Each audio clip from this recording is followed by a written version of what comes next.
Hi guys, hopefully you can hear me. I was having some technical difficulty, so maybe just give me a thumbs up if you can hear this right now.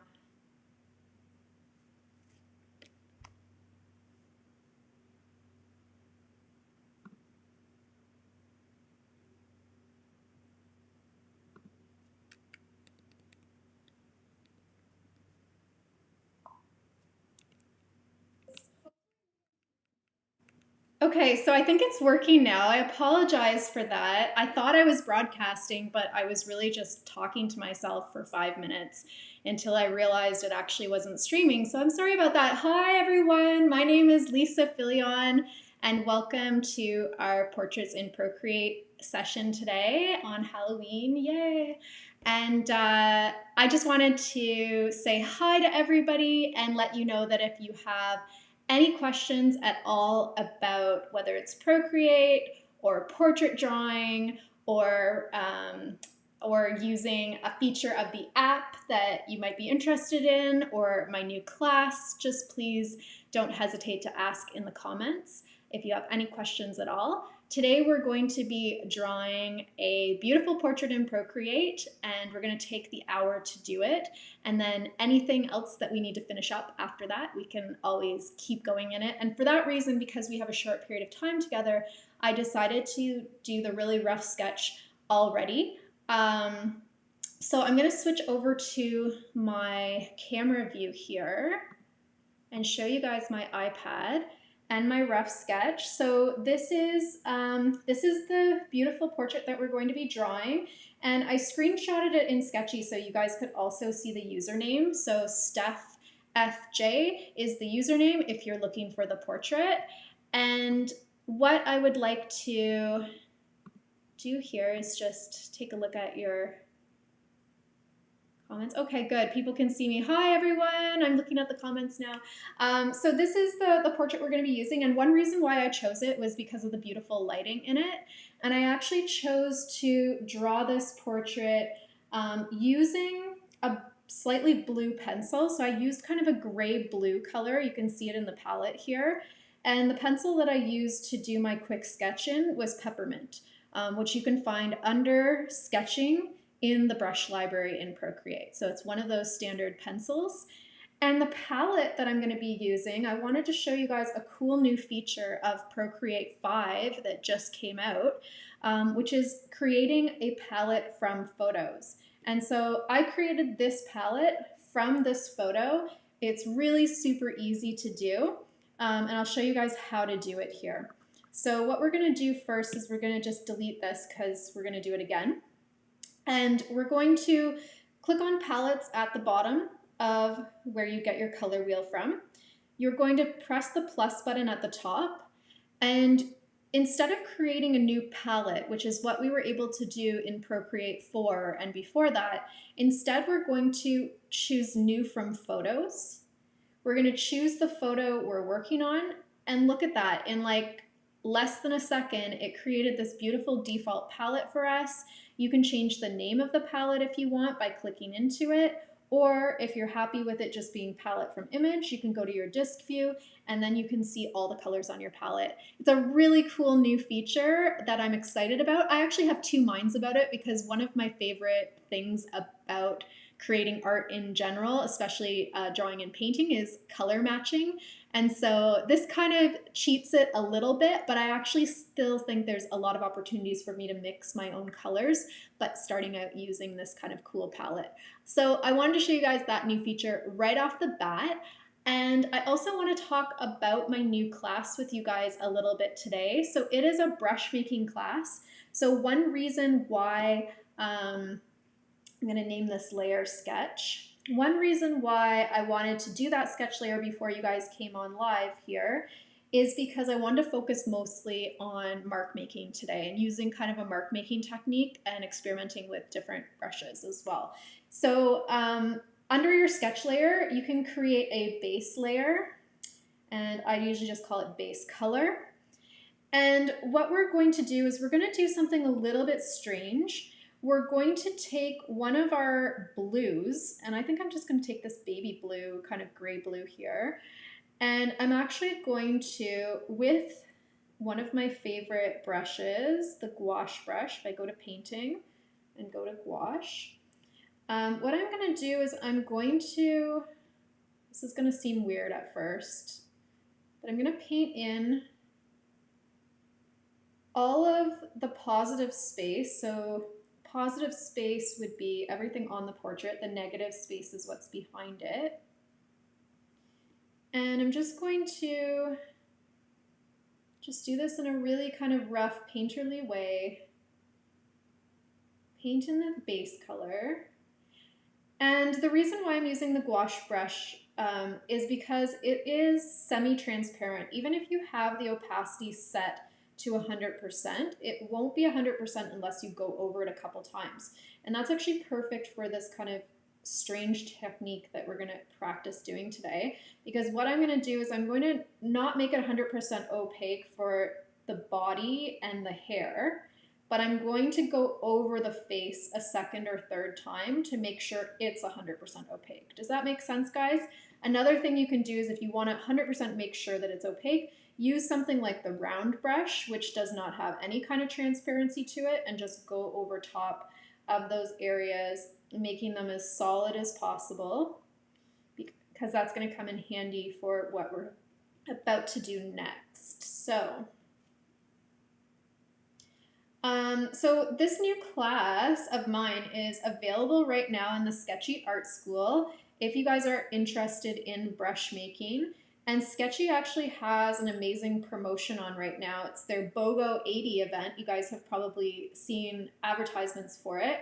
But basically, if you buy one class, you get a second one at 80% off, which is one of the hugest sales I think that they've done. So you know, now might be a good time to check out some of the classes if you've been waiting to take a certain class. And the new brush making class for me is in my Portraits in Procreate bundle class. What we've done is we've taken all of the best Procreate classes that I've taught in the Sktchy Art School and put them all together into one giant class, which is going to be at least 25 plus hours of HD video instruction. So tons and tons of content in that class.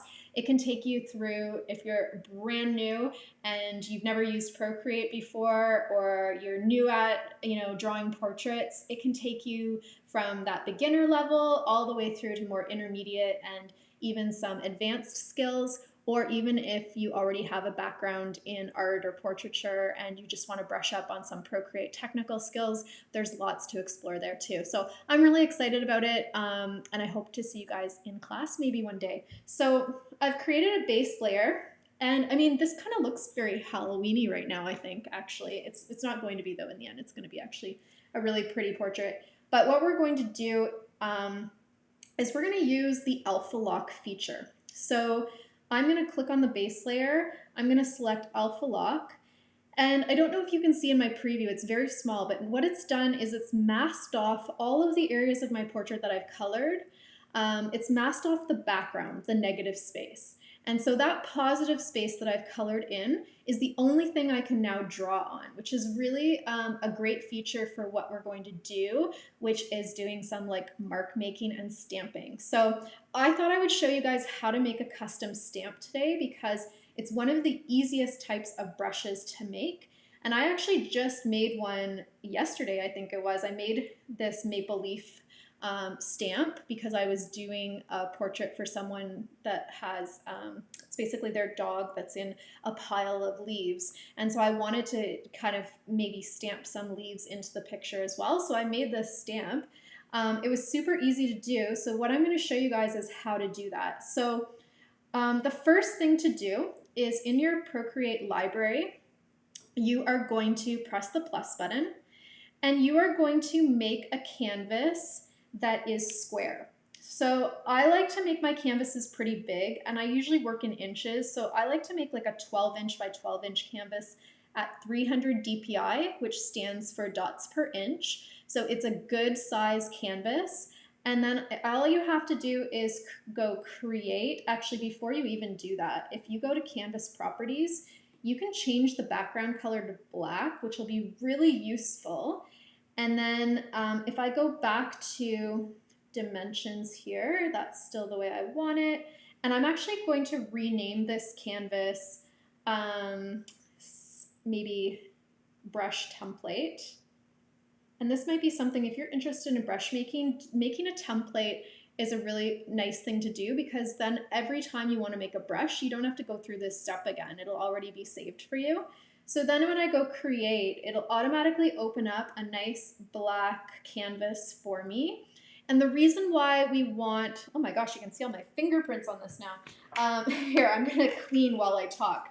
I'm sorry, I'm a little bit crazy about fingerprints on my iPad. So the reason why I would want it to be black is because when you're making a brush, it's the opposite of what you normally think. So you have to reverse the way you think of space. So the white parts of the brush are the parts that show up, and the black is the negative space. It's the space around the brush. So we're going to make a brush from a photograph. So what I'm going to do is I'm going to insert a photo. And if I go to albums, I've already saved some photos in this album here. And I'm going to use this like watercolor looking splotch. And you can see someone's at front door. Oh, sorry. That's my Google talking to me right now. So I'm going to just blow this up and center it here. And one thing when you're doing photos, whether they're from online or even better, photographs that you've taken yourself, make sure the resolution is high enough that when you make your stamp, it's not going to be pixelated. So this is a decent resolution. It's not perfect. If I zoom really close in, you can see a lot of pixels, but it'll definitely be good for making a decent sized brush. So what we're going to do is center that where we want it. And then we are going to take the selection tool, which looks like a ribbon, and I can automatically select the parts that are white on the canvas. And then what we would do is we're going to erase them. So I'm going to take that round brush I was talking about before that's completely opaque, make it really big. And that is really not the effect I wanted, but this is kind of like a pixelated version of it. Okay, let's try that again because I don't like that selection. We're going to go back to our selection. Try this one more time. Do you guys ever find that things work perfectly for you until you try to demonstrate them? I'm an art teacher, and I find it's just the story of my life, basically, is that I can do something a million times, and then as soon as I get in front of my class, that's where, you know, things all fall apart. So that tends to happen to me for some reason. So try this again. That looks better. So I masked it off. I used the threshold feature in order to make sure I'm grabbing what I want. And then what we're going to do, because this looks really gross and pixelated, we're going to take a nice soft brush to soften the edges of it. So I can go back to my gouache again on my eraser brush. And I want to get rid of definitely some of those black lines. So we're going to go around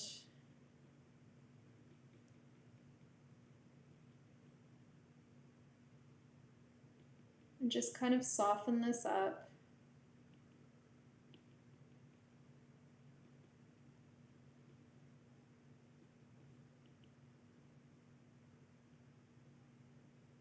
Now, if your picture was perfect to begin with, you wouldn't have to do this kind of crazy step that I'm doing right now.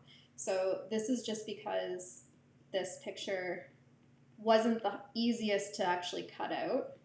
So then what I'm going to do instead, I know I started from a photo that wasn't that great, but I'm actually going to make it more interesting with some of my pre-existing brushes. So if you go into, I believe it's under water, and you go to either wet sponge or water bleed, what you can do is you can just blur these edges. We can make them look really nice and watercolory.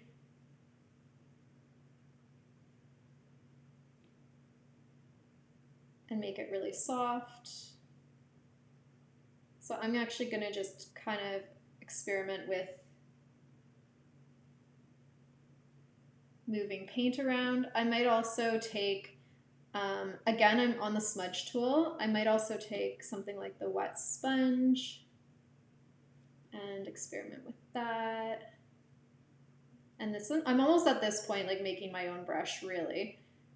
So something like that. And then I also want to make sure that I don't have any outlines or anything strange that I don't want in the picture. So I'm going around with my eraser. So let's say that I'm happy with this for my brush.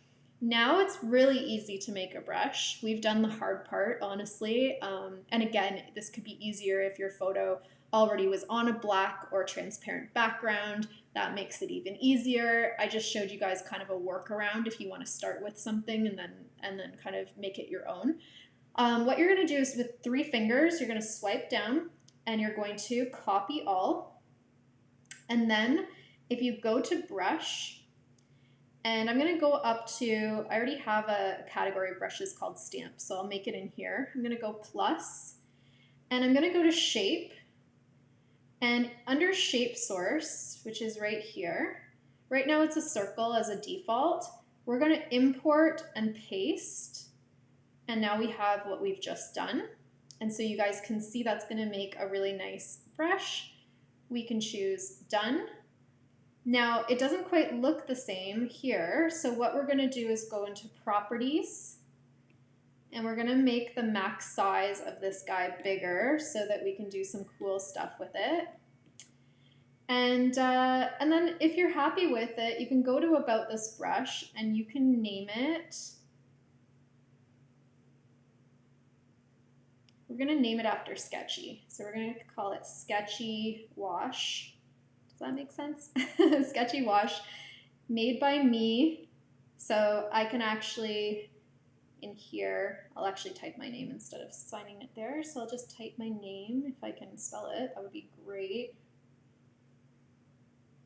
Okay, and then here's where I'll sign. And then what's really cool is if you want to create your own logo, you can put it in there as well. But we'll save that for another day. I'm going to go done. And what you'll see is you'll see Sktchy Wash appear here. Now, if I go into this brush and go back to shape source, I'll see that that is the right shape source. But I want it to show up as a stamp in my preview rather than as a brush. I could use it as a brush, but I want it as a stamp. So another thing you can do is under properties, you can click on use stamp preview. And now if I press done, you can see the difference. You can actually see that you can see the stamp on the preview. Okay, so enough about making our stamps, but I wanted to show you guys that in the brush making class, I go over all of those details and I go over it slowly so that you can watch it and kind of follow along with it. So if that was too fast, don't worry. In my Portraits in Procreate class, I actually have a couple of classes in that bundle that teaches you guys how to make a few different types of brushes and stamps. So yeah, you'll get everything that you need in there too. But I wanted to give you that. And I'll just kind of take a look at the chat right now if anyone has any questions. I see a couple people that are new to the classes. Hi, I hope you're enjoying them so far. A question about split screen.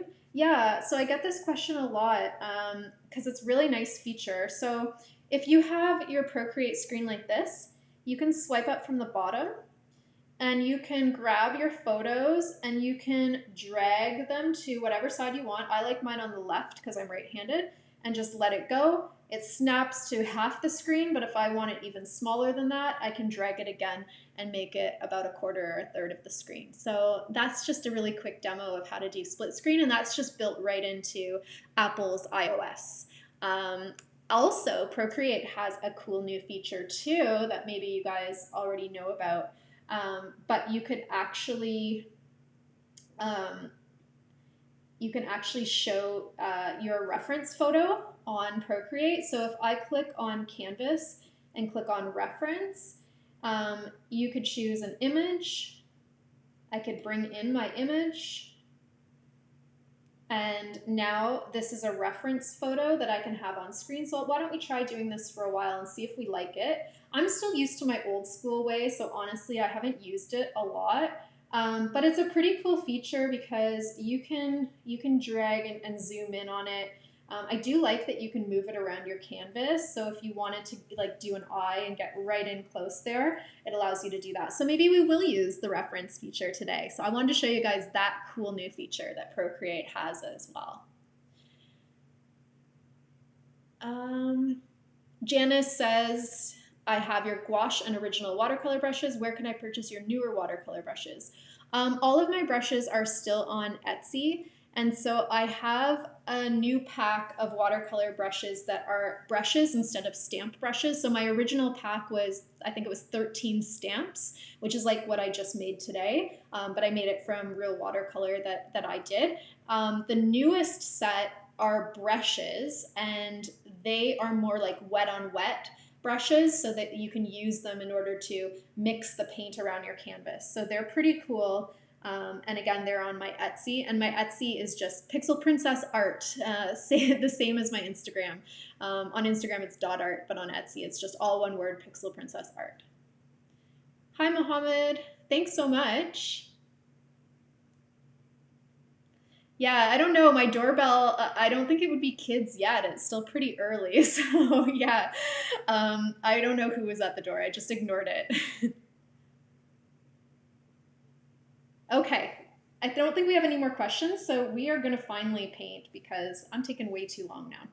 So, we have this new Sktchy wash, which I'm super excited about. So, I'm going to start taking some of the skin colors of this portrait, and I'm going to start stamping them into the portrait. So I'm going to make this a little smaller. And remember how I have alpha lock turned on? How cool is this, guys? That it's not allowing me to stamp outside of my outlines. So I can't, even if I wanted to do something, like if I wanted to grab this crazy teal color and do it right here, I can't. But I'm going to do it on the tips of the hair because why not? So this brush actually, like I just made it brand new with you guys, just live, not knowing how it was going to be, but I actually kind of like it. It's nice and soft. It's got a good kind of, you can use it actually as a brush or a stamp, which is always a nice versatile thing to have. I'm going to use the dark blue, which is almost black, but it's like a navy blue for the hair. And remember how I didn't use full opacity on the hair? This is the effect of that because I didn't use the full opacity before. Oops, that's way too big. So you got to kind of experiment with the size of the brush, especially when you create a new brush from scratch, to get used to how big it's going to stamp. And then I'm also kind of having fun with my palette right now, my brand new palette, and experimenting with the different colors on the palette to see where I want to put them.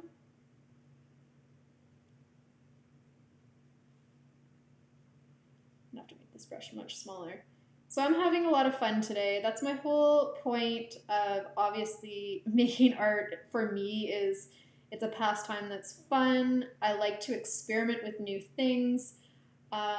Even though I obviously want my final result to be something that I'm proud of, I also think that it's really important as an artist to not be afraid to experiment with new things, which is kind of what my brush making class is all about. That's what I try to impart, I guess, in the class because it's about experimentation. It's about trying new things, right? I don't normally paint like this the way I am right now.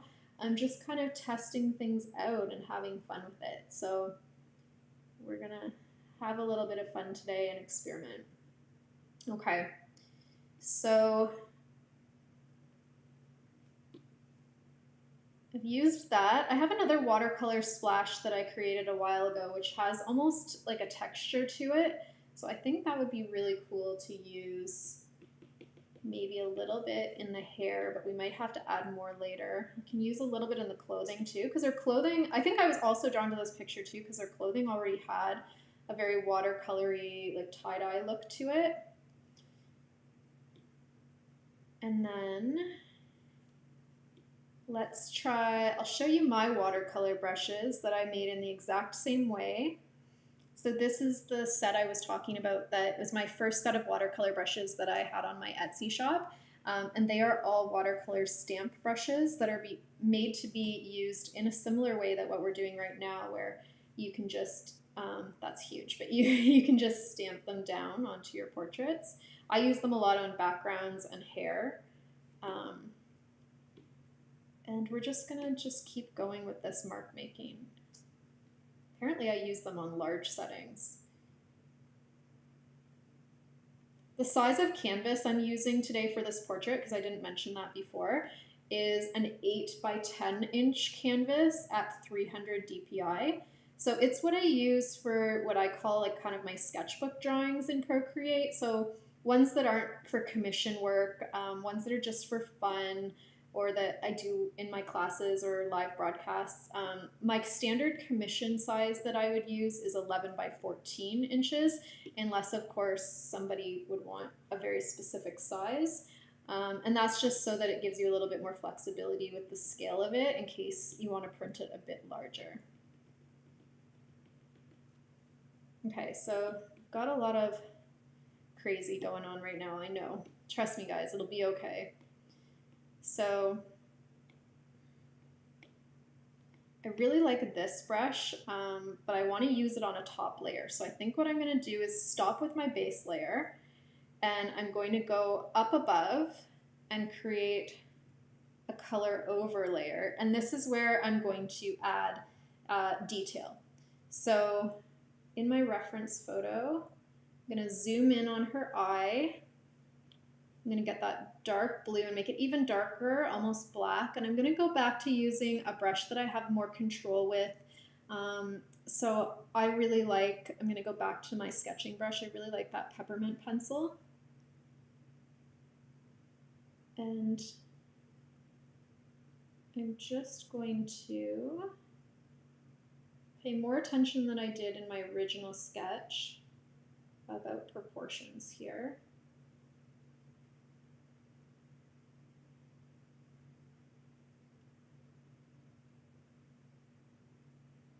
Usually I tell people to put the eyelashes on a different layer. I'm going to just put them in kind of temporarily for now, and I might end up doing them on a different layer later.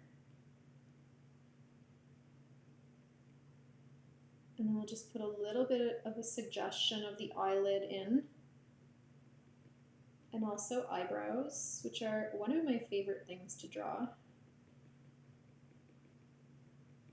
So when you're drawing eyebrows, the key is just to make your strokes really loose and wispy to make it look natural, and really pay attention to the direction of the hairs of the eyebrows. So as they turn the corner here, those hairs kind of go in a U shape around the corner. They're bent a little bit in the corner here, and then they go pretty straight and vertical towards the corner of the eye.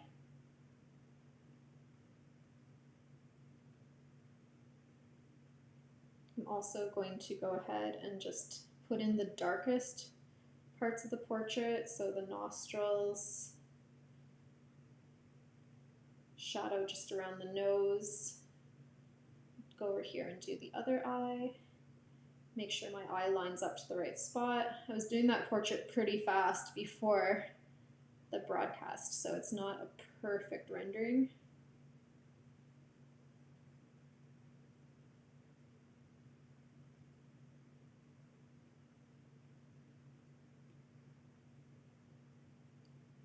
Okay.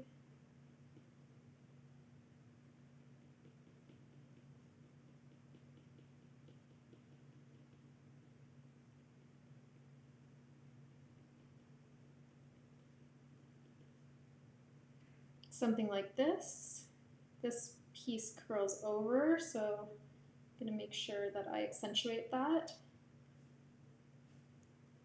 And then I'm also just going to make my brush really opaque here in the corners that are the darkest, just to frame the face.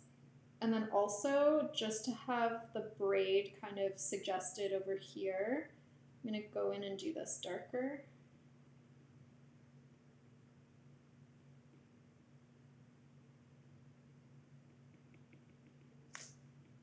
And I'm just gonna do a little bit of messy cross hatching right here, because I'll fill this in later in a different way.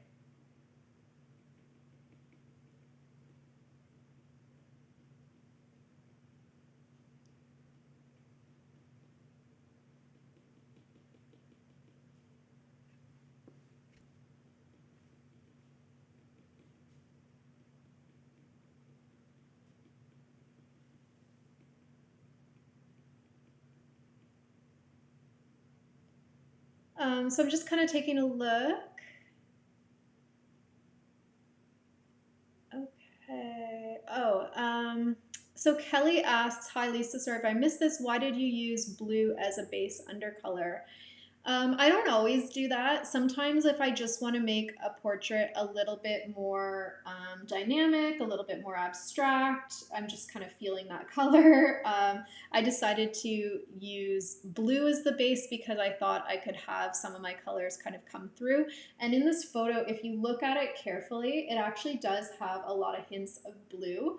So obviously the shirt is blue, but even some of the shading of the shadows are in kind of a blue range. And so that's why I chose blue, for no other reason than my shadows are going to be blue instead of black in the photo. And I think that can be kind of interesting when you use cool colors as shadows rather than more traditional colors and neutrals and taupes and blacks and grays and things like that. So yeah, I just like to add splashes of color in. So no real reason other than that's immediately what I thought of when looking at this photo. I knew I wanted to accentuate the blues. And I do think blue and brown go really nicely together. So I think that that combo from this photo will look really good. So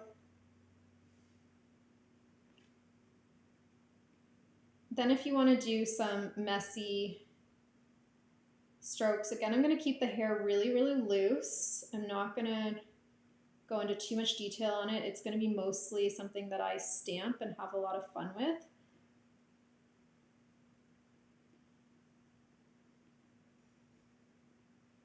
And so I'm just going to do a few marks to suggest it. And then now that I've kind of outlined a few things, I want to get away from doing the outlines and actually get into more painting now.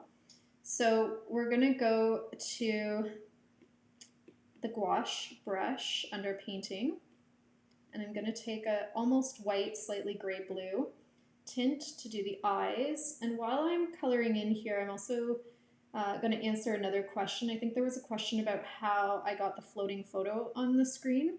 It's a new feature of Procreate 5 where under the wrench you choose canvas and you choose reference. And so right now it's turned on. If I turned it off, that goes away. I'll just go back and turn it on. And I had already set it to image, and then I just chose the image that I wanted to import.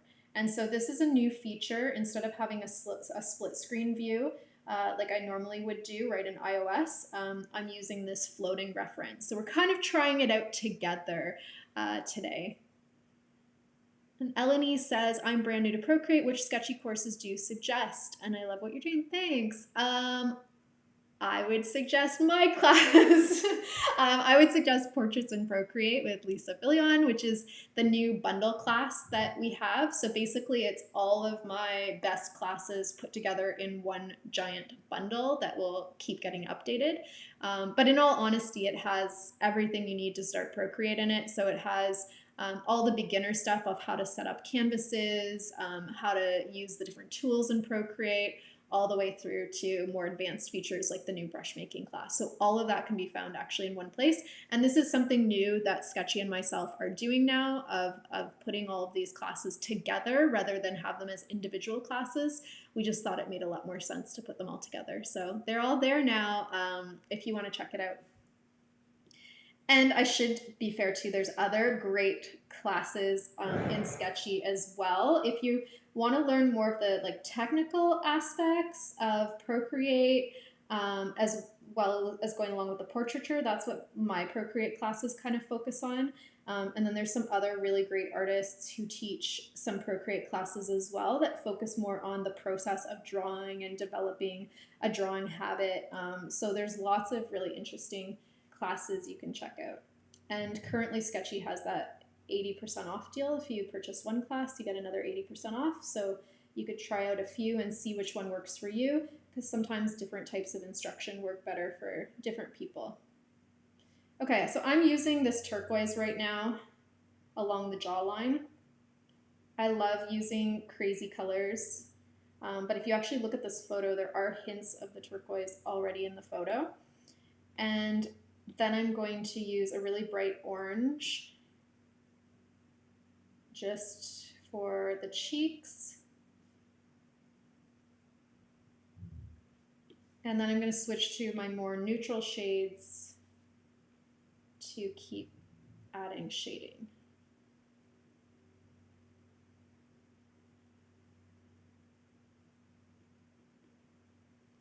I'm going to even use the same color or maybe slightly darker that we did for the eyebrows, just to fill in the eyebrows a little bit more.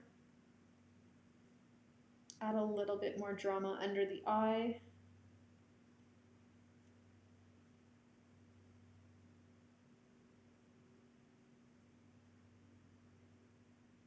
Adding this part of her face is in shadow. Whoops, I just deleted it, so I'll do it again.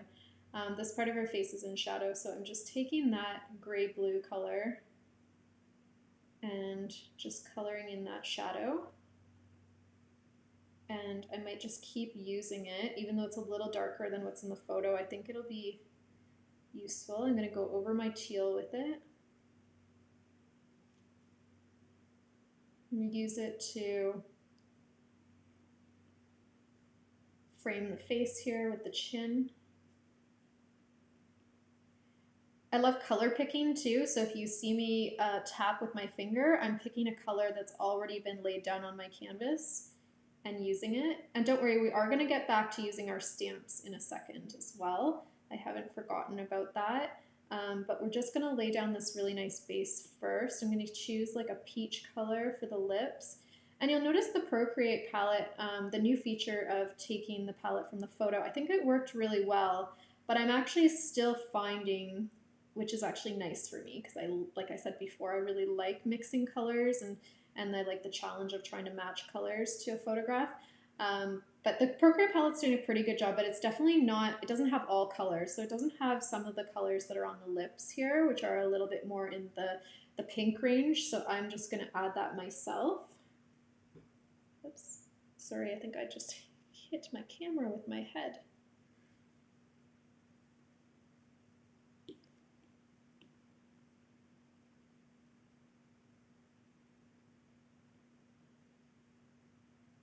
So I'm going to add those soft kind of purpley pinks to the lips.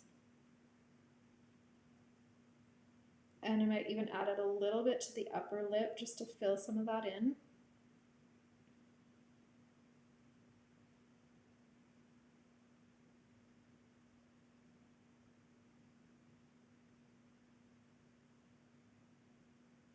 Color picking from like colors that are around. I want to add also a little bit of yellow, a little brightness to it, just to brighten up.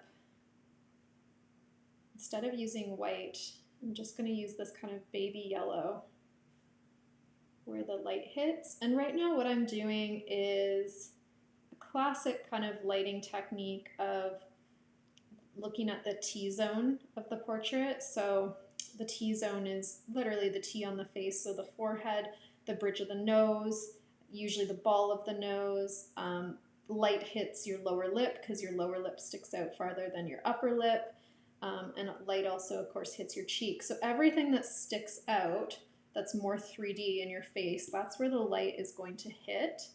And so that's what you want to accentuate with your highlights. So I'm taking some gray right now just to neutralize certain areas that maybe got a little too colorful, if you can have such a thing. So you can kind of see what that looks like. I'm going to reduce the opacity of my brush a little bit and just go over certain areas a bit more.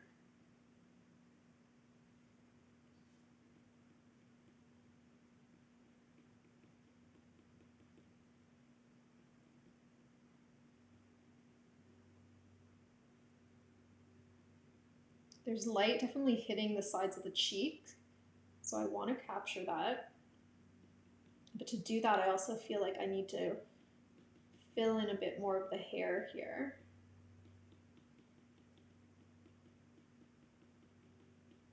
So I'm just going to frame the face a little bit. Again, I'm using a light opacity and just going over it several times to fill. Zoom out a little bit. I'm going to grab one of these brownie peaches from another part of the face and use it in this part. So you can also go over everything you've done. It's a lot of layering. So one of the things that I like to do is layer a lot of different colors so that portraits are hopefully never really flat looking, but they look a little bit more dynamic this way. So make the cheeks have a little bit of pink in them.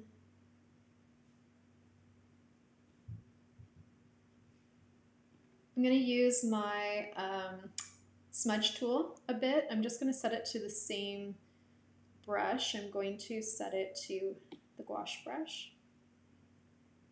And just areas that I want to smudge out a little bit further. I'm going to use this guy for. I don't like to go too wild with it on my top layers. I talk about this a few different times in my different classes because I don't personally want it to have an overly digital look. I still want a little bit of texture like what you would see in traditional painting. And so I do think that brush is really useful though for blending, but I also think that you can learn when to hold back on it a little bit too. And that's something I've been kind of trying to focus on lately too, is in general, knowing when to stop on a portrait can be just as important as all of the other skills of not deciding to, finish it completely so that it's highly photorealistic, but instead, showing some of your process or deciding to stop a little bit early because that could have an interesting abstract effect. Those are kinds of things that I'm constantly kind of thinking about these days. Okay, so zooming out, you can see it's coming together a little bit. It's still a little bit rough, so we're going to keep adding more and more detail to it.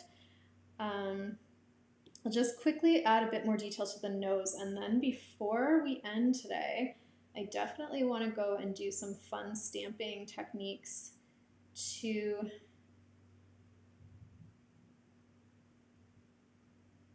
the hair.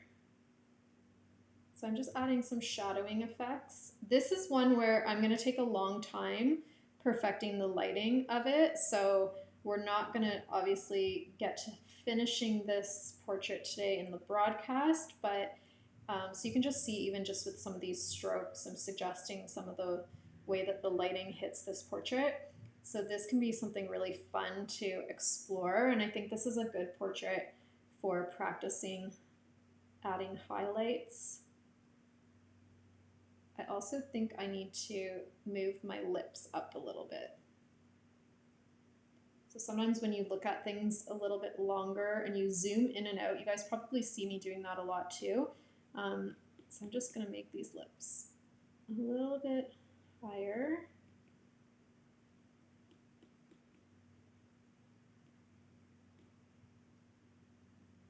Because I think that I need to have less space. I'm looking at the distance between the nose and the mouth, and I think I had a little too much distance, so I'm just going to go in and fix that up.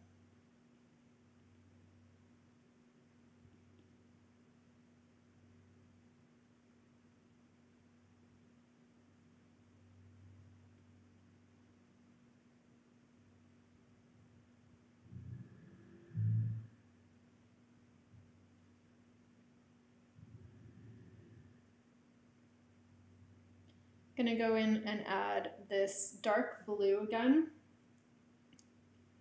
to areas that I started on before but kind of ended up getting covered up. So the nostrils.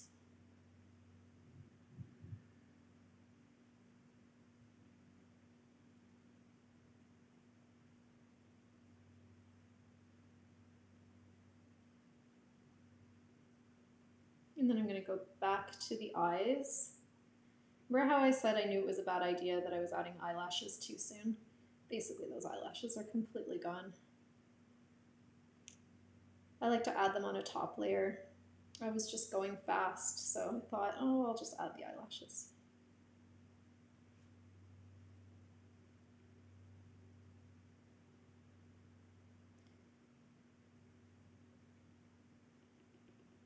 Just added some highlights to the eyes to make them kind of pop right now.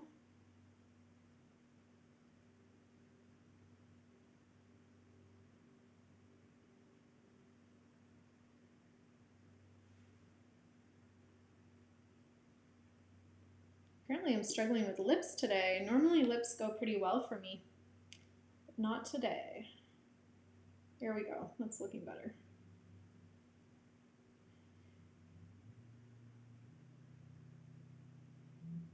But I'd rather erase them and have them right than have that bug me down the road.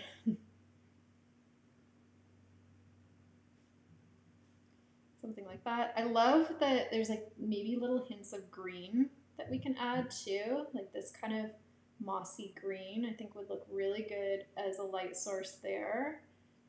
And then already had some a little bit the corners. Could be something good to add underneath the nostrils. And even go up and add a bit more on the eyelids.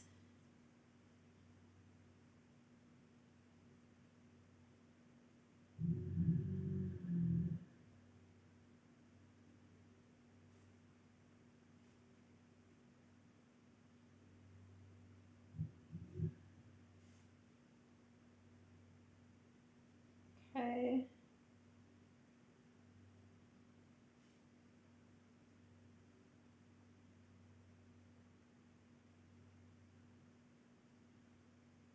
So again, I'm just adding more shading, grabbing colors. Like I see, for example, some more reds and purples around the eyes. So I want to grab those colors. And so this is still, you know, looking a little bit more like a base sketch. It's like one step up from that, I would say. And so now I'm taking my smudge tool and I am going to carefully use it to just smudge the areas that, again, I want to be more painterly. I want them to blend a little bit nicer.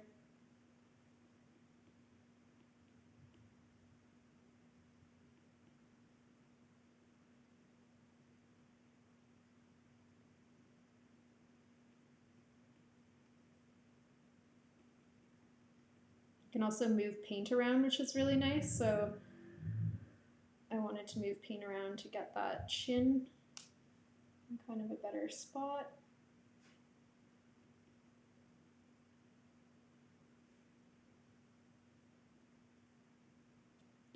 Again, I'm going to go back to peppermint. And if you want to do another layer at this point where you're sure that you're not going to mess with it, so like the eyelashes, I'm going to go to that really dark blue and make it almost black again. I am going to do this right now for the eyes.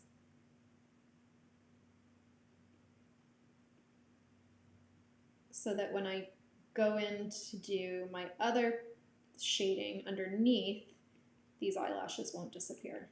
So this is what I was kind of talking about before, wanting to do.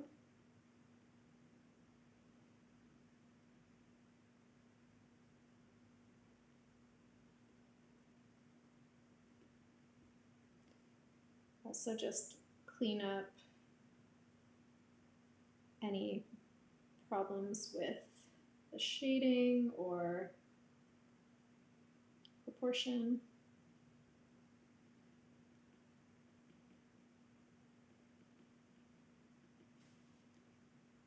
And in this portrait, the eyelashes aren't super visible, but definitely you noticed when you didn't have any. So I think it's gonna just help to open this eye up more.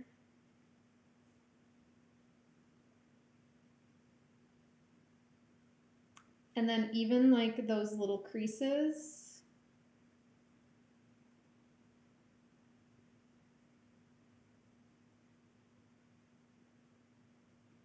if you wanted to do that on this layer too, or a more detailed nostril.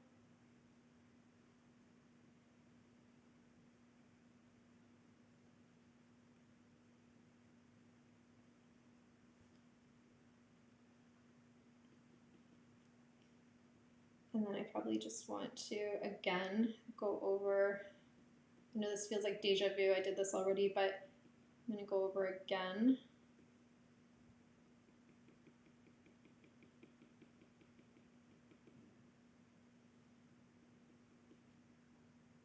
And grab maybe a bit of white to add some highlights in there. Something like that.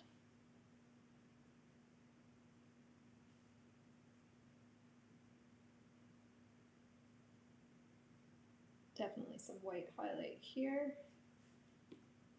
And I'm just going to blend those highlights a little bit. I'm also going to blend the fine lines of the eyes a little bit as well.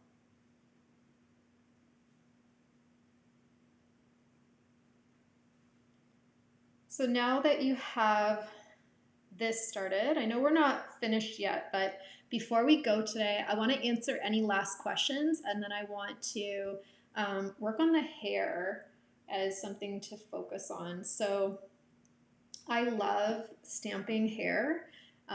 So what we're going to do is we're going to use a variety of different stamps, including the one that we made today. So if I go to my stamps up here, this is my Sktchy wash that I created. And I'm going to use that dark blue shade, and I'm going to make it much smaller. There we go. And I'm on a different layer, so it's almost like clouds, which is kind of cool. So I'm going to take different shades of blue, and I'm also going to change the size of my brush. I'm just going to experiment a little bit with the size. And just use it to add some highlights and some lowlights, so some different colors. I also want to get more into a brown red as well, so I'm not just going to purely use navy blue, so I'm going to add a little bit of warmth to the ends of the hair over here. I can kind of see it in the photo that way. And then I'm going to go back to my more blue purples for other parts of the hair. So that's our base, and we'll use this nice watercolor brush that we created, and I'm just going to keep like creating this cloud effect, almost like a haze around the portrait, because I think that's kind of cool. And then what we're going to do is use some of our other watercolor brushes, and these are the ones that I was saying that I sell as a set on Etsy, and you guys can make your own brushes. You can find brushes online, you can share brushes with friends, and you can buy brushes. So there's lots of places where you can get really cool brushes. You can also use the ones that are already built into Procreate as stamps as well. So these are the ones I'm familiar with because I use them all the time. So this is my watercolor stamp set. And so what I'm going to do is I'm going to use these stamps just in a really like organic way to add some interesting watercolor kind of splotches to the portrait. Play around with the opacity, the size, the angle of the brush. All of these things become important. This is a little watercolor splash brush that I created, so I'm going to use it dark blue. And it's great for just adding, you can see how it adds speckles like spray paint. And if you go under spray paint, actually, you'll find some great brushes you can use also that are built into Procreate. Use a little bit of white. I'm going to keep going with some of these brushes. Maybe grab, ooh, what about my crazy turquoise color on a really low opacity? Could be kind of cool. Maybe the opacity a little higher. That's kind of cool. So playing around with that effect. We could also maybe use it dark blue. I also really like this splatter brush.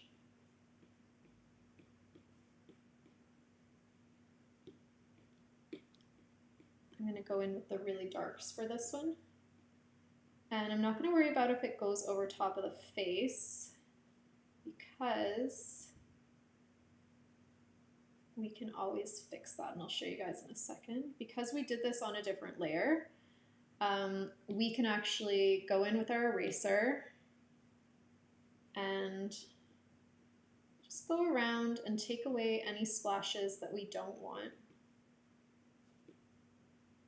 So just as easy as that. Another cool thing that you can do is change your eraser to one of your stamps that you're using. So I'm going to change it to actually that stamp, pretty large, not that large. And you can do an opposite kind of stamping effect. You'll just have to, again, play around with the size. And I do a lot of undoing in this stage too because I'm experimenting, so I'm just, sometimes I like to stamp with my finger even more than the Apple pencil. So doing a little bit of stamping there. So something like that.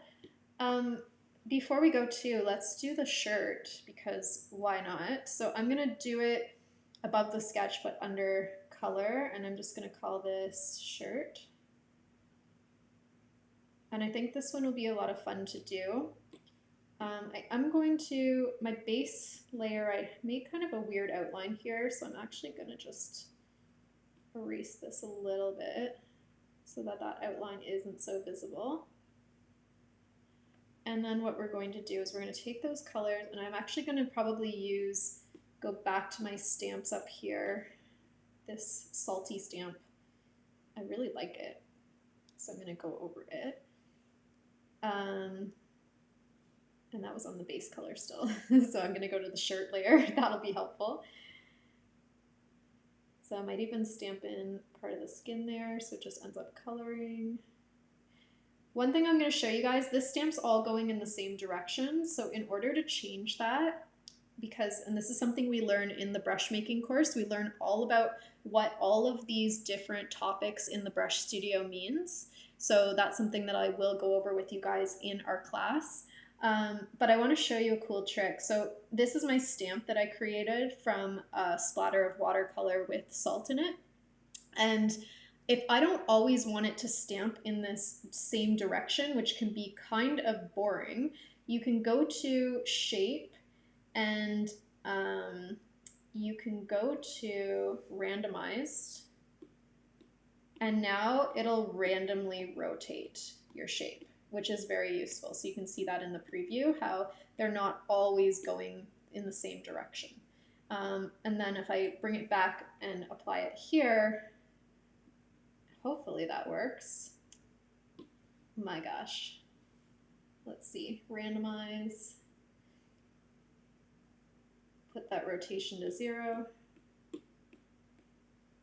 Press done. There we go, now it's working. It's because I had the rotation set to a different percentage. So these are all tricks that we talk about in the brush making class that I'll go over with you guys. And the brush studio can seem intimidating at first, but it's actually so much fun to use. So I think you guys are really gonna like it. If you've been using Procreate for a little while and you're thinking, you know what, I really wish I had, you know, this particular brush. What's really cool is that you can make your own. And so that's something that I've really enjoyed doing over the last couple years, is experimenting with making my own brushes and seeing what kind of effects that I can create with those brushes. So I'm just kind of going crazy here, but creating something kind of crazy happening. And then my base color, might just do something a little wild. Something like that.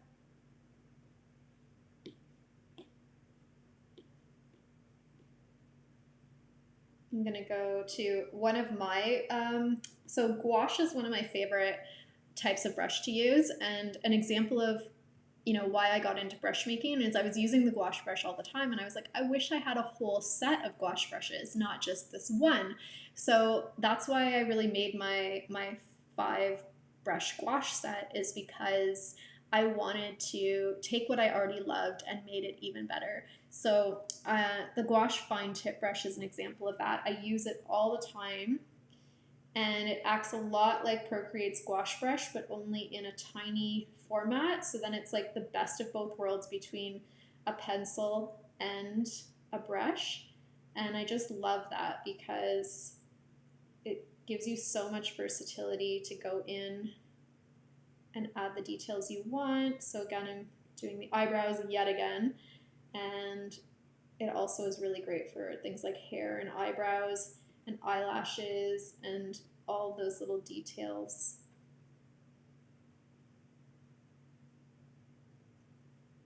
So I'm going to use it actually to go in and do some shading right now.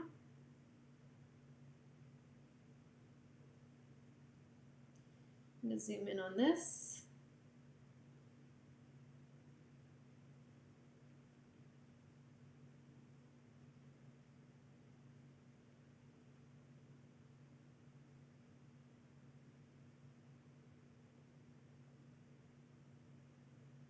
It blends really nicely, so that's why I say it's like halfway between a pencil and a paintbrush. And I couldn't find anything like it, so I made my own. And so if you guys are in the same boat of, you know, you just kind of think to yourself, hey, I wish I knew how to make that brush, then hopefully I can help you learn how to make any brush you want in our new class.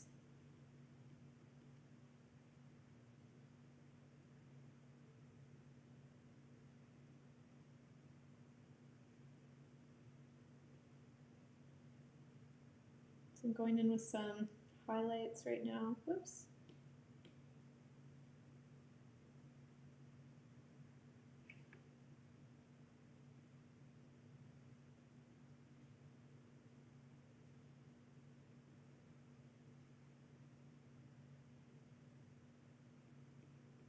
So as I kind of finish up here and just do some finishing touches on it, if you guys have any questions about anything we've gone over today, or any questions about our new Portraits in Procreate with Lisa Filion class, you can definitely ask me anything you want right now. And if I can tear myself away from this, it bothers me when how many of you guys does it bother you when you're looking at something and it's not finished? And I'm the type of person that'll just sit down and work on something for 8 hours straight until it's finished the way that I want it. I'm not good at pacing myself and coming back to things necessarily. I'll just kind of keep going on it. So yeah, so it's difficult for me to even remember to look at your lovely comments because I get so enthralled in the drawing. Okay, so I'm just going to take a look back here.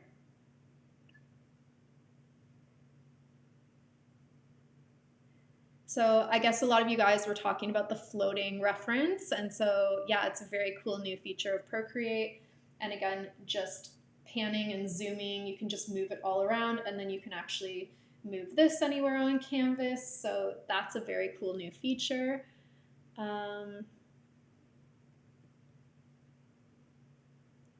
So Betty asks, Lisa, did you try out a lot of other brushes before you settled on gouache, peppermint, etc.? Yeah, definitely.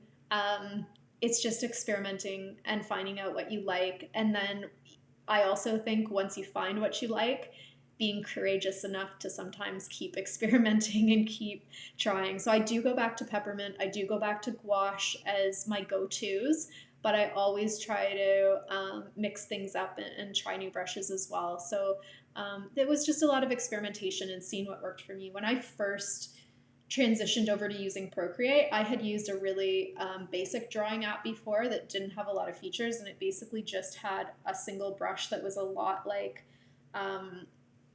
let's see if I go to painting here, a lot like the round brush. So just like a standard brush with not really any actual opacity built into it, a very digital brush in a lot of ways. And then when I came into Procreate, I used for like the first month of having Procreate probably almost exclusively the round brush because that's what I was comfortable with. And then it took me a while to kind of, okay, I'm feeling more comfortable with the program. I'm going to start going down the list of brushes, and I get excited when I look at these brushes. I think, oh, what does that one do? What does that one do? And just try everything out until you find something you like. So for example, and I do this in a lot of my classes too, I'll give you guys tips on what brushes I use for different parts of portraits. So what I really like for eyelashes is I really like, let me see if I can find it now. I think it might be under calligraphy actually. Yeah, I really like the shale brush for eyelashes.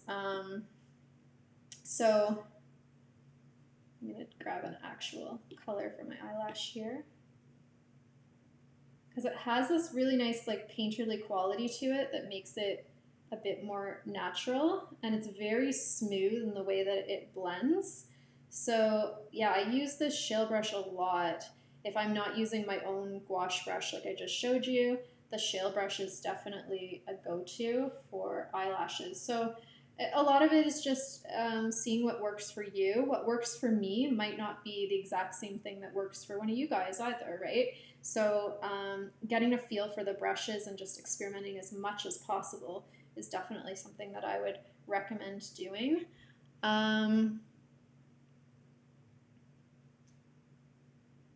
Oh, thanks, Betty. I'm glad you learned something. And thanks, Diane. I'm glad you're excited about brush making too. It's something that I love to do, and it's not as scary as you think. You can start out small, making a signature brush, for example. So we're gonna do this right now. I'm gonna go up to the top. I'm gonna click on signature. I've got two little signatures going on here. I'm gonna use that teal color because why not? I'm gonna stamp my signature right in the corner there. So that was something that we learned how to do in the class too. I think it's one of the first brushes that we make in the new class. So I'm excited to show you guys everything from the simple features like making stamp brushes all the way to the more complex features like, and this is really cool, I have a new set of watercolor flow brushes that are 3 different watercolor brushes, and they act like wet on wet paint. So I'll just kind of lay some of it down on canvas here, and I'm actually going to get rid of my lovely reference photo right now so that we can just focus on this. So I don't know if you guys can see this, but it pools and reacts like real wet on wet watercolor. And this is something that I show you guys how to do in the new class. So if you've always wanted Procreate brushes that act a little bit more painterly, then I will show you how to do that. This one's cool too because I use the secondary color feature in Procreate as well, which creates different color schemes too when you use the brushes. And I also really like my splattery one because you can create some really cool splatter effects. And I gotta play around with opacity here, but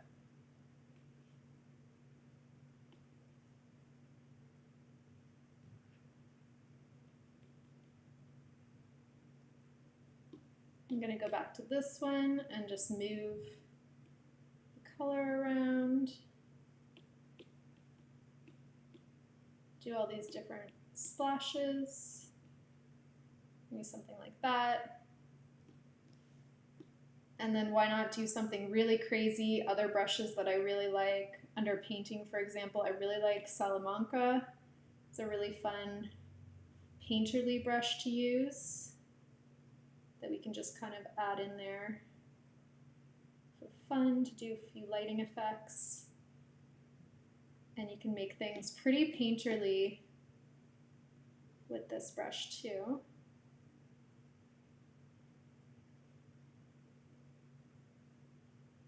Oops.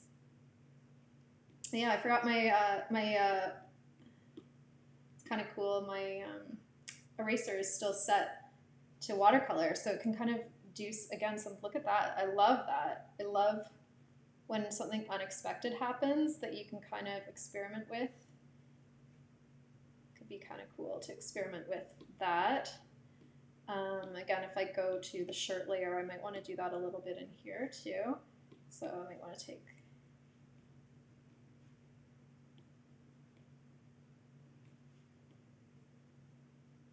got to kind of, when you're playing with stamps, for me anyway, it's a lot of experimenting. Because what you do the first time might not be what you want to achieve forever. So you have to kind of, got to kind of play with it a bit. That's taking away the base color. I don't think I want to do that. So I'm experimenting a lot with undoing, applying something, undoing, trying it again. So I would recommend just experimenting a lot and seeing, again, what really works for you with brushes. So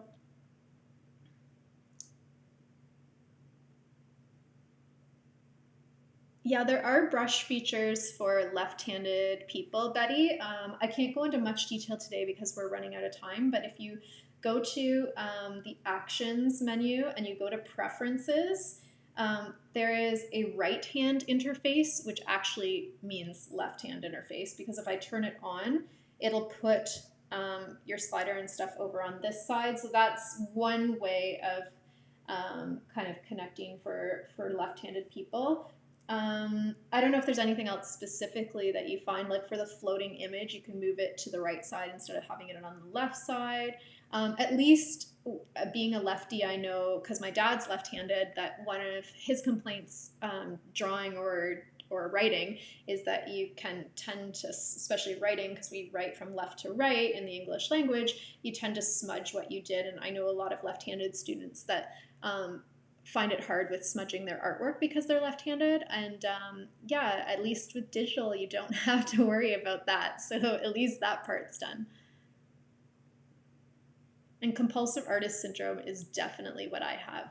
So I'm just gonna pop back up here and say thank you to you guys. Thank you so much for joining me today. Just remember that Sktchy has that amazing deal right on right now called BOGO80. So you use the code BOGO80 in order to get 80% off by buying one class and getting the second one 80% off, which is very cool. Thank you, Sktchy, for offering that. I think today is the last day to take that amazing offer. So just so you guys know that. Thank you so much for joining me, and I hope to see all of you in one of my future classes, which is available in the Sktchy Art School. Okay, guys, I'm going to keep working on this, and I can't wait to see what you guys create as well. Bye. Have a great day.